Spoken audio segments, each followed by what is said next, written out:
bashin haɗin kai, mu ƙara bashin haɗin kai. Farfesa aiki zai, kuma ya fara kai, aniyar sai na kai, ga tausai gajin kai. Karfi na ga sadaukai, su kuwa ko sai da dawakai. Addu'a za mu yi mai, Allah ya kare mai, sharri ya tsare mai, aiki ya kama mai. Biyayya a yi mai, sannan kuma uzuri a yi mai. Gyaɗa za ta yi mai, kowa sai ya sara mai. Ayyo kishin kai.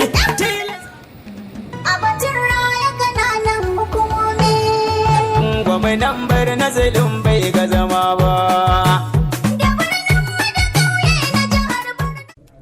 Gwamna Babagana Umar Zulum ya fara ayyukansa ne na watan Nuwamba da ziyarar duba ayyukan gina gidaje guda 500 da ake gudanarwa don tsugunar da al'umma a garin Logomani da ke karamar hukumar Ngala. Ziyarar ya kasance ne domin duba yadda ayyukan yake gudana, musamman ma gina makarantu, hada da sashen kula da lafiya da kuma tona bohol sabbi don hanzarta tsugunar da 'yan gudun hijira.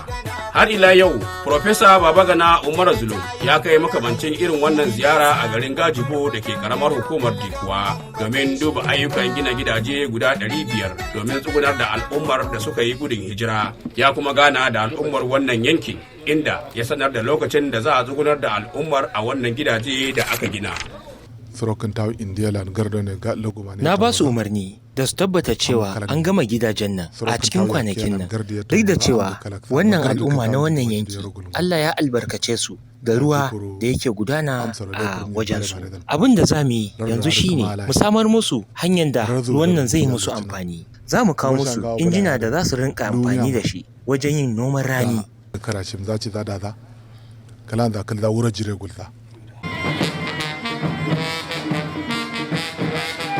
A yayin da yake garin Dikuwa, gwamna Babagana Umar Zulum ya kai ziyarar ban girma ga mai martaba sarkin Dikuwa, Alhaji Ibrahim Ibn Umar Ibrahim El Kanemi a masarautarsa, wanda gwamnan ya nanata cewa yin roman rani yana da matukar fa'ida domin rage wahalan abinci. Ya kuma ce gwamnati za ta samar da kayayyakin noman rani irin na zamani. Gwamnan ya kuma ce gwamnati tana shirin tallafawa al'ummar Dikuwa da kuma Ngala wajen noma, wanda akalla su noma hekta 200 domin samar da abin yi ga al'ummarsu. Komi na duniya yana da sababi. Mai girma gwamnan jihar Borno yana ɗaya daga cikin sababin kawo wannan jiha zaman lafiya. Tun da ya soma duba akan harkar lamarin zaman lafiya, a yayin da yake tafiyartar da mulkin shi, ba abin da ya fi damuwa da shi kamar harkar zaman lafiya. Ni dai ba ni da wani abin da zan ce a wannan gwamnatin naka, sai dai da mu da sarakanmu da sauran malamanmu muna yi maka addu'a ba dare ba rana, da malamanmu da sarakanninmu gaba ɗaya.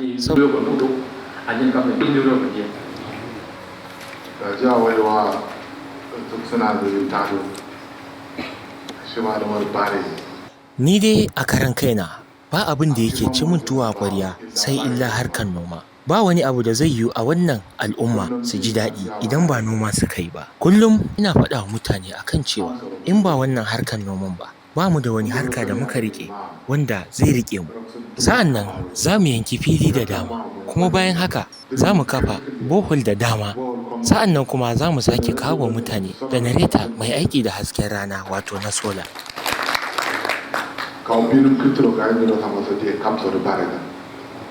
Har ila yau, gwamnan Zulum ya shugabanci yadda aka raba zunzurutun kuɗi har naira miliyan 175 da kuma abinci da sauran kayayyaki ga al'umma 50,000 marasa ƙarfi, mata 35,000 suka samu atamfa da kuma 5,000 kowace. Mun zo da mutanen agriculture, za mu yi lambun rani hektar 150 a Dikwa, Gajibo 50, Logomani 50 da kuma Ngala 50. Za mu ba su iri, za mu ba su taki da makamantansu su yi noma. Mun samu sauki don saboda gwamnan da ya zanna da wato vice president yanzu ya saya kayan noman rani da yawa. Za mu sa karfi, za mu yi borehole, chip well da yawa, za mu yi dam da yawa a yi noman rani don saboda samun abinci.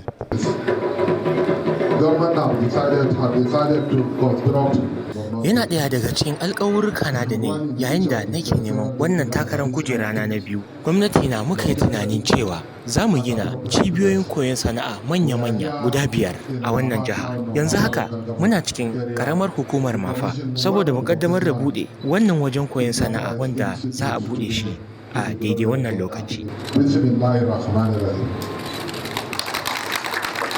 Har ila yau a watan Nuwamba ne gwamna Babagana Umar Zulum ya kaddamar da makarantar koyar da sana'o'i a garin Mafa wanda akalla mutane 600 za su iya samun koyon sana'o'in dogaro da kai kowanne shekara. Wannan sabuwar wurin koyar da sana'ar hannu an kaddamar da shi ne wanda zai horar da mutane 500 zuwa 600 sana'o'i kala-kala har zuwa 15 wanda ya hada da makanikanci, walda da kuma hada sola, hada da kayayyakin wutar lantarki, aikin fulomba, tailoring, gine-gine, kayan noma na zamani, kafinta, kayan na'ura mai amfani da kwakwalwa da dai sauransu. Gwamnan ya ce bayan koyon sana'o'in da za su yi, ɗalibai har ila yau za su koyi ilimi na kirkire-kirkire domin ci gaban jiha. Zulum ya ce koyarwa matasa ayyukan yi zai farfado da masana'antu da kuma jawo da hankalin masu zuba jari domin ci gaban jihar Borno. A watan Nuwamba ne kuma, gwamna Babagana Umar Zulum ya ziyarci hedikwatan kamfanin Niji, babban kamfanin da ya shahara wajen samar da kayayyakin aikin noma irin na zamani wanda yake garin Ibadan, babban birnin jihar Oyo. Ziyarar ya kunshi haɗin kai da kuma samar da dama wajen farfado da ayyukan noma da kuma tallafawa manoma wajen samar da abinci ta hanyar kayayyakin zamani. Gwamna Zulum ya samu tarba daga babban manajan darakta na kamfanin Neji, Fama Kolawale Adeniji. Gwamna ya nuna gamsuwarsa da ayyukan kamfanin, musamman ma na ayyukan noma domin samar da abinci, wanda ya yi alkawarin taimakawa kamfanin da kuma haɗin gwiwa wajen samar da nazari mai zurfi ta yadda zai kawar da matsalolin da manoman jihar Borno ke fuskanta. Muna so mu saka hannun jari a harkar noma, shine kawai mafita mai ɗaurewa a gare mu, don haka shine muka zo da kanmu saboda mu ganewa da idonmu ta ɓangaren da za a taimaka ta harkar noma. Na yi imani bayan ziyarar rangaji da muka kawo wannan, tawagarmu za su sake dawowa saboda su ga gonakinku. But I believe after the tour, my team will come so that we can go around whenever you are available to see all the assets that you have. Profesa Babagana Umar Zulum har ila yau ya halarci taron jami'ar Ibadan karo na 75 wanda ya kaddamar da makala a gurin taron mai taken shugabanci, zama ɗan ƙasa da kuma adalci a Najeriya. Gwamna Zulum ya yi tsokaci game da matsalolin da waɗanda suka gama makaranta suke fuskanta, musamman ma wajen samun aikin yi ta hanyar rage matsalar neman aiki da matasa suke fama da shi. Gwamna Zulum ya ce saboda kawar da rashin aikin yi ga matasa a jihar Borno, gwamnatinsa ya samar da hukumar koyar da ayyukan sana'o'in hannu guda 5 na zamani da kuma ƙananan wurare guda 19 don koyar da sana'ar yi. In order to address the root causes of the insurgency. Dalilin afkuwar rashin zaman lafiya a wannan jiha ba za mu bari ya kawo mana talauci ba har yanzu. Daga ciki akwai shan miyagun ƙwayoyi, zaizayewar muhalli, sa'annan kuma da canjin yanayi da dai sauransu.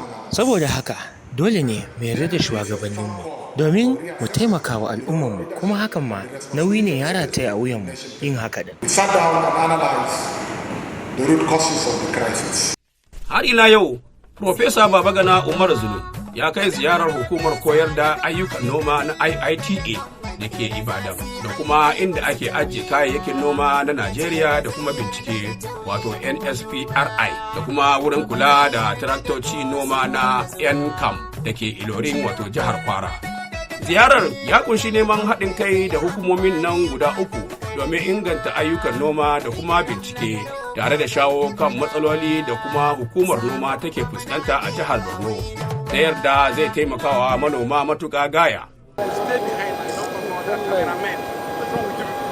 Har ila yau a watan Nuwamba ne Farfesa Babagana Umar Zulum ya taɓi bakuncin mai ɗakin shugaban ƙasa Sanata Remi Tinubu, wanda ta zo garin Maiduguri domin ta'aziyya ga uwar gidan gwamnan jiha Hajiya Falmata Umar Zulum game da rasuwar mahaifiyarta.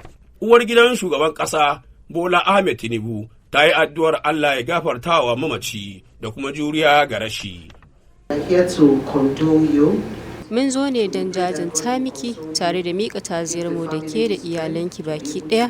Muna addu'an Allah ji kan mama da ba ku haƙurin jure wannan rashin mama da kuka yi, kuma Allah ya sa ta huta. Gwamnan Zulum ya gode wa uwar gidan shugaban ƙasa game da ta'aziyar da dukkanin waɗanda suka yi musu addu'a game da rashi. Borno kamar gida ta biyu ne a gare ni. Uwar gidan gwamna Dr. Falmata Babagana Umar Zulum masoyiya ce a gare ni. Ba ita kadai ba, har da mijinta mai girma gwamnan Borno Professor Babagana Umar Zulum. Muna gode muku. Ina so in yi sokaci da goyon baya da gwamna Babagana Umar Zulum yake ba wa mataimakin shugaba ƙasa Kashim Shatima, da kuma goyon baya da yake ba wa mijina wato Bola Ahmed Tinubu, da jinjina muku saboda jajircewa da saudakarwa da juriya da tabbatar da cewa al'ummar Borno sun samu ingantaccen rayuwa.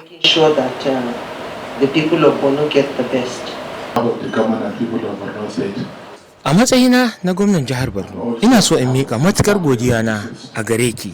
Kuma sa'an nan zan yi amfani a madadin iyalan wannan mamaciya in miƙa godiya na zuwa gare ki da kika samu lokaci kika yi tattaki kika zo wannan jiha na Borno saboda yin wannan ta'aziyya.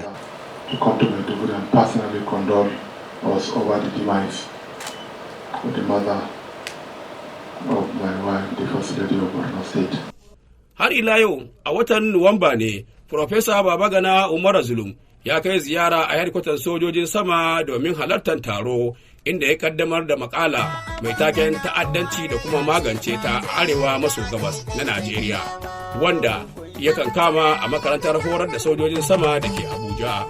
Yayin jawabinsa, gwamna Babagana Umar Zulum ya ce wannan takarda da aka kaddamar zai taimaka matuka gaya, musamman ma wajen kawar da matsalolin da jihar Borno take fuskanta wajen harkar tsaro domin magance su. The book is profoundly significant. Dole ne a wannan matsayin da muke ciki yanzu mu sake tunawa da mazajen jiya da suka riga mu gidan gaskiya wanda suke yaƙi saboda kare dukiyar al'umma a wannan ƙasa.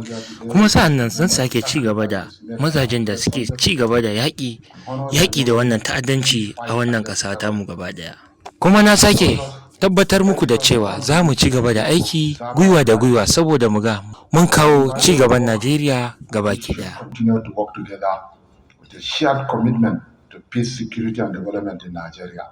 Ya kuma jinjina wa jami'an tsaro wajen sadaukarwa da suke yi domin kawar da ta'addanci da kuma samun nasarar taimakawa wajen kaddamar da littafin domin samun zaman lafiya da ci gaba a ƙasa baki ɗaya.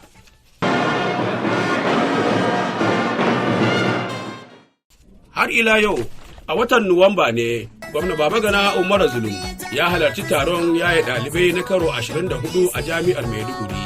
Da yake jawabi a wurin babban bako na musamman, shugaba Bola Ahmed Tinubu wanda mataimakinsa Kashim Shatima ya wakilta, inda ya kalubalanci jami'o'in ƙasar nan da su koyarwa ɗalibai yadda za su koyi sana'o'i daban-daban da kuma magance matsalolin ƙasar nan. Nigerian universities can empower their students with the necessary skills and competences. Jami'o'in Najeriya su ba wa ɗalibai ƙwararru ƙwarewa waɗanda za su kasance a kyakkyawar hanya saboda ayyukan al'umma da ci gaba. Masu binciken Najeriya za su iya tura wurin yin la'akari da fasaha yadda za a yi a samar da ingantaccen aiki don samar da sabbin hanyoyin warware matsalan da suka tsaya a cikin al'umma, musamman daga tushenmu ta asali. Nigerian universities have been thrust at the center of leadership within the higher education sector. A taron jami'ar an karrama mataimakin shugaban ƙasa Kashim Shatima da digirin digirgir da kuma mai martaba Shehun Borno Alhaji Dr. Abubakar Ibn Umar Garbe El Kanami da Dr. Ibrahim Bobbo da kuma hamshagin ɗan kasuwan nan Abdul Samad Rabiu saboda gudumawar da suke bawa jami'ar da kuma al'umma.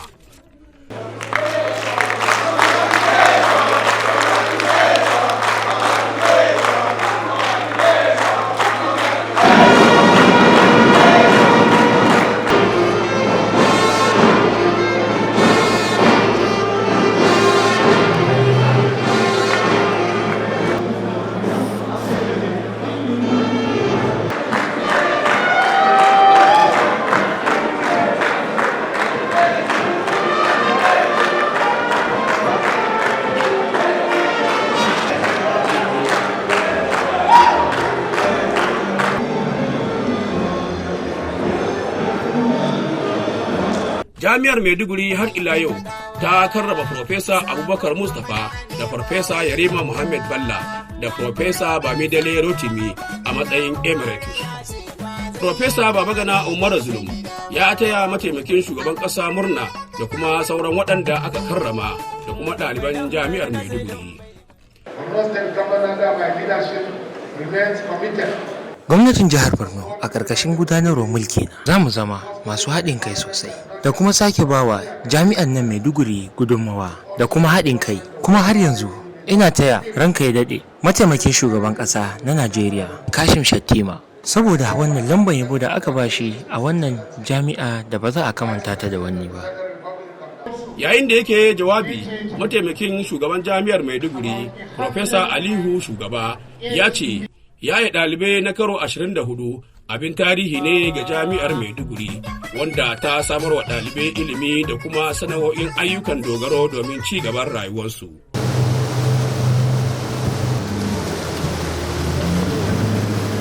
Domin ƙoƙarinsa na samar da ci gaban ayyukan noma a jihar Borno, gwamna Babagana Umar Zulum ya ziyarci garin Baga na arewacin Borno na tafkin Chadi wanda ya shahara wajen noma kuma ga kasuwanci tsakanin ƙasashe makwabta kamar Nijar da Chadi wanda ake gudanarwa da noma aƙalla kilomita 20. Za mu iya daidai gwargwadonmu duk wani abu mai yiwuwa saboda mu ga an gyara wannan hanyar ruwan nan. Ya kamata a ce daga nan za ka iya ka tashi a saman ruwa kai tattaki har zuwa Chadi. Idan an yi haka, na san da cewa ku da kanku zai ba ku dama saboda ku sake samun horo tsakanin sojojinmu da sojojin Chadi. Kuma na san da cewa kuna yin daidai gwargwadonku. Yayin ziyararsa, Profesa Babagana Umar Zulum ya ce farfado da harkar noma a yankin tafkin Chadi zai dawo da kasuwanci da kuma dogaro da kai ga al'ummar yankin. Niyanmu shine mu bude hanyar nan cewa mutum zai shiga cikin ruwa har ya tafi Chad. Akwai mutane da suke zama Bagasala suna so su dawo. In ba mu bude wannan hanyar ba, kasuwanci a tsakanin Chad da Nijar ba zai karfi ba. Don saboda haka muka je muka duba yanayin ma'aikatan da suna aiki suna so su gyara hanyar don saboda kwale-kwale ya wuce jirgin ruwa. Alhamdulillah kuma mun zo mun tabbatar cewa kamar kilomita 10 an yi kanal har zuwa kilomita 10. Muna so mu sare kasan akalla gefen dama da hagu mutane kamar 10,000 su samu su yi noma. A yayin da yake garin Baga, gwamna Zulum ya bayar da umarnin gina babban makarantar haya Islamic wanda zai hada da karatun tsangaya da kuma ilimin koyar da sana'o'i. Gwamnan ya ce manufar gina makarantar shine mayar da karatun boko da na addini wuri ɗaya. Wannan darussa ana koyar da su a babbar makarantar harkokin Islama, haɗawa da darussa da ake yi na Larabci a manyan makarantu. Saboda haka shi yasa muke so mu daidaita su. Profesa Umar Zulum ya kuma kai ziyara zuwa makarantar garin Baga inda ya shirya kwarya-kwaryen gwaji ga malaman da ya samu domin tabbatar da kwarewarsu.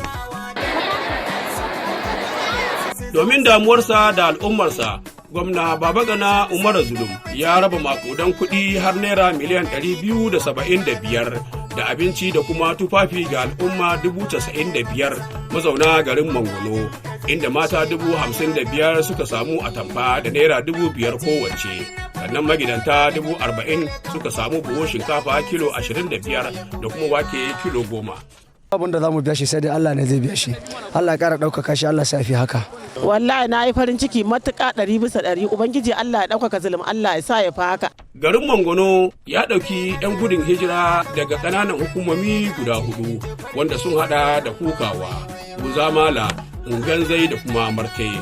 Gwamnan Zulum ya ce raba kayayyakin taimako da tallafi zai ci gaba har tsawon lokacin mulkinsa, musamman ma garuruwan da suka fuskanci ta'addanci.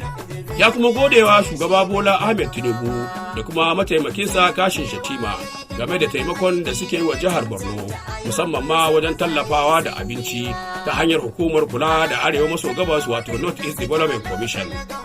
Ya kuma yabawa hukumar NEMA da kuma hukumar Custom da dai sauransu game da taimakon da suke bawa jihar Borno. Shinkafar nan duka North East Development Commission ne ta bamu. Muna gode musu, Allah ya saka da alheri. Muna gode ma shugaban kasa Bola Ahmed Tinubu da Vice President da North East Development Commission su ne suka tallafa mana wannan abincin. Amma waken nan gwamnati Borno ya bada. Bayan haka mata 50,000 nan kowane mace mun bata a tumfa guda daya da kudi 5,000.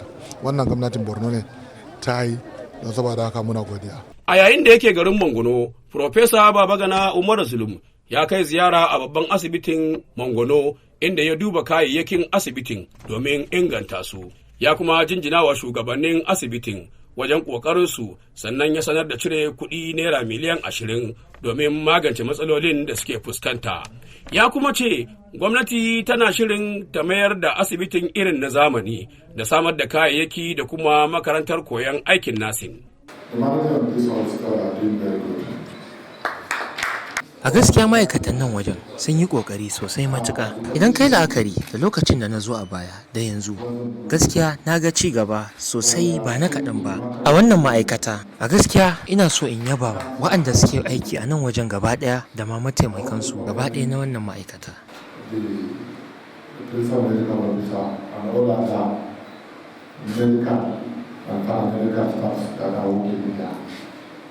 Ya kuma kai ziyara wajen gurbin dindindin na makarantar kimiyya da fasaha da tarayya da ke Mangono. Ya kuma nuna farin cikinsa game da yadda aiki yake gudana a wurin. Ya kuma yi alkawarin gina hanya mai tsawon kilomita 4 da kuma wasu taimako daban-daban domin kammala aikin cikin lokaci don fara aikin koyarwa.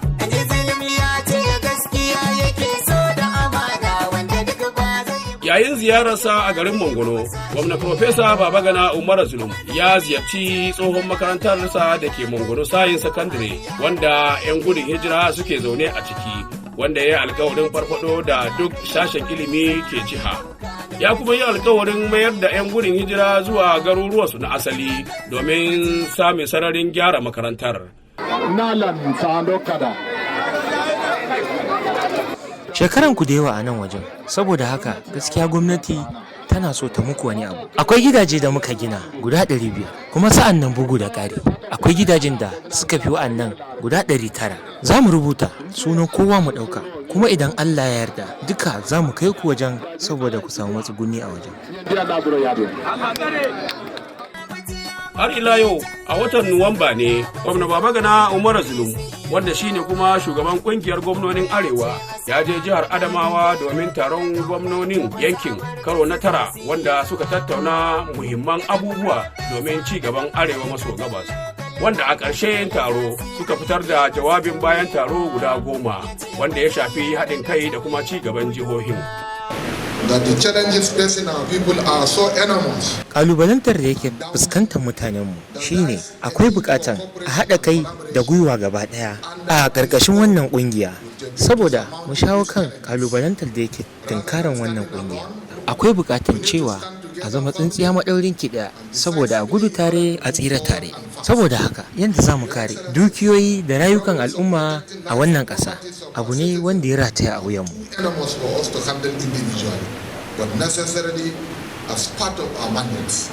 Profesa Babagana Umar Zulum ya kammala ayyukansa ne na watan Nuwamba ne da karɓar bakoncin ministocin tsaro da manyan jami'an tsaro na Najeriya wanda suka kawo masa ziyara a gidan gwamnati da ke Maiduguri. Ministocin tsaron sun zo Maiduguri ne domin duba jami'an tsaro wanda suke filin daga domin ƙoƙarin kawo ƙarshen matsalar tsaro da ake fama da shi.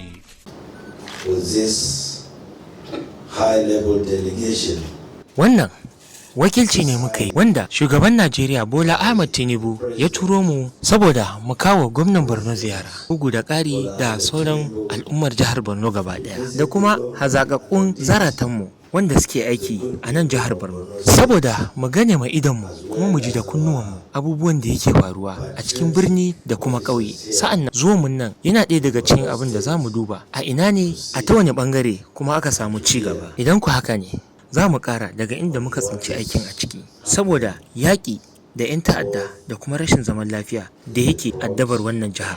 Generally, the security situation in Borno State has improved.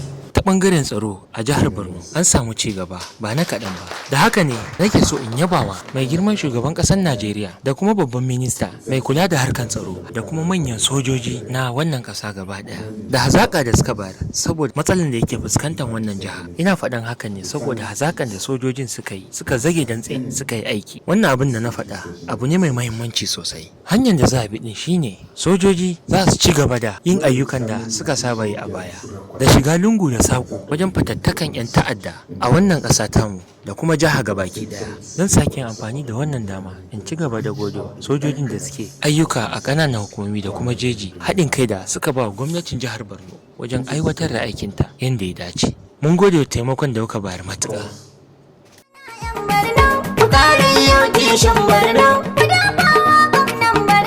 Profesa ya sukar kwino, kuma shi haɗin kai 'yan Borno, ya zo da shirin aiki Borno, na bunƙasar ilimin Borno, da hanyoyi a jihar Borno, kowa ya wadata ga 'yan Borno, a yau noma a jihar Borno, matasa su yi sana'a Borno, saman aiki ga mutan Borno, an gudun hijirar da ya bar Borno, ya dawo gida ya iya zauna, shi ne burin gwamnan Borno, Farfesa Babagana a Borno, bai zo da shirin lalacewa.